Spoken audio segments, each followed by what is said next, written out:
Hi, Lisa with Iceland Adventures, and we are mainly promoting and talking about Riding Iceland Tours with Botany Paul and Susan Gibbons here, and she's going to ask me a few questions, and we're going to chat a bit. Sure. We've been talking about how there are a lot of different tours offered by Riding Iceland. So the question that comes up for a lot of people is, how do I pick the right one for me? What season should I go in? What kind of ride should I choose? What's the riding going to be like on each of the tours, and how do I find out? Okay, yeah, that is something that I really specialize in helping you do. So if you contact me either online or text messaging, I will ask you a series of questions. How comfortable are you in the saddle? Experience is important, but what I have found is your experience may not necessarily mean that your ability. Right. So what is your physical ability right now at this moment? Do you feel comfortable? Can you get on and off the horse by yourself from the ground without assistance and fairly quickly? Yep. It is a good thing. If you can't, that doesn't rule you out. That just maybe puts you in a different tour, right? Where maybe you don't have to as quickly, and they can have someone assist you. Right.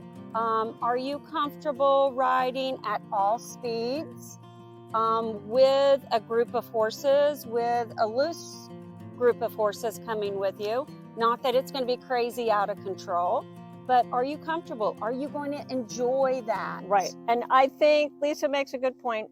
What are you going to enjoy? Because there are plenty of people who, people like me, I'm 65 years old today, actually. Happy birthday to me. Yes. And I rode as a teenager, as a young woman, and then I stopped for many, many years and then got back into it in my 50s. So if I had gone to Iceland in my 40s or early 50s before I got back into riding, I think that my level of confidence would have been lower. By the time I went to Iceland to ride, I'd been riding again for a while, and I was riding regularly. Yes. So I think that's important. And you need to think about the style of riding you're doing too. Yes. If you are a hunter jumper, or if you're an eventer and you've been bombing around jumping crazy jumps in the countryside, you're probably ready for pretty much anything. But if you've been riding in an arena and not out in an open area, and an open area scares you, then you might want to start in Iceland on a lower ride while you get used to the idea, right? Yes. Because especially the rides with the herds, you might be riding with, then you could guess at the numbers. Maybe you have 10 riders ahead and 10 riders behind. That's 20 horses. And then you have another 50 horses sandwiched in between. So you have maybe 70 horses all moving at speed. And if the herd moves faster than you think they're going to move, or a horse rides up right behind you, or somebody takes off, you are probably perfectly safe, but you want to also feel like that. So you're confident enough. You want to feel confident. You want to have fun. So yeah, those are some things that if you let me know, I can pick the perfect tour for you. Some people want to go out and just enjoy the scenery and not have the push. Right. So there's a tour for that. There's a tour kind of in the middle. And then there's tours for people that really want the adventure of it. And just know that if you're signing up for the ones that you really need the adventure, that we're going to move fast. You're going to move fast, and you're going to get the adventure. Right. The adventure will find you. And I have talked to people about riding in Iceland who will also say they're worried, and this we can make them feel better about immediately. They're worried they're going to get a nose-to-tail trail ride where everybody's sort of plodding along and your nose is on the tail of the horse in front of you. And while some of the day tours in Iceland with brand new beginner riders might do that, just to keep those beginner riders comfortable and happy, the advanced tours are nothing like that. The first tour I rode was in the winter.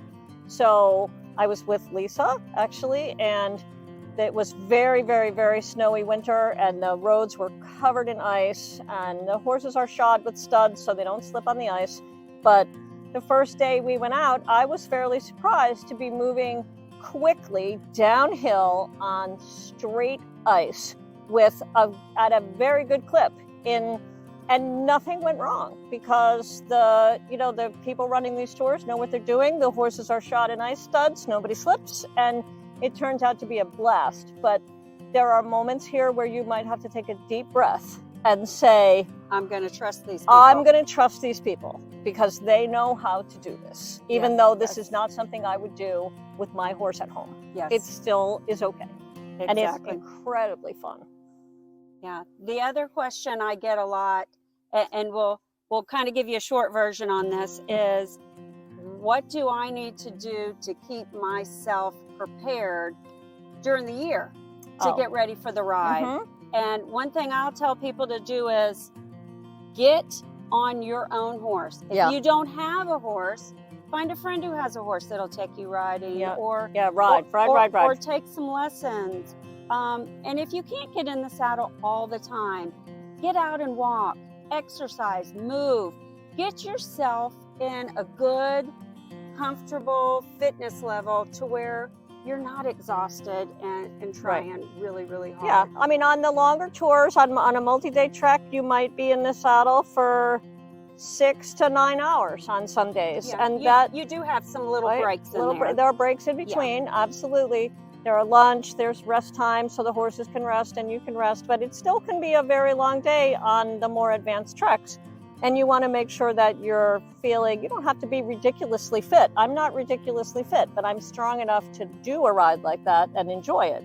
So you want to make sure that's where your body is if that's what you're choosing. And if you're worried about being able to ride for more than 2 hours at a time, then you need a comfort tour, and that exists too, and you'll have a blast doing that. Absolutely.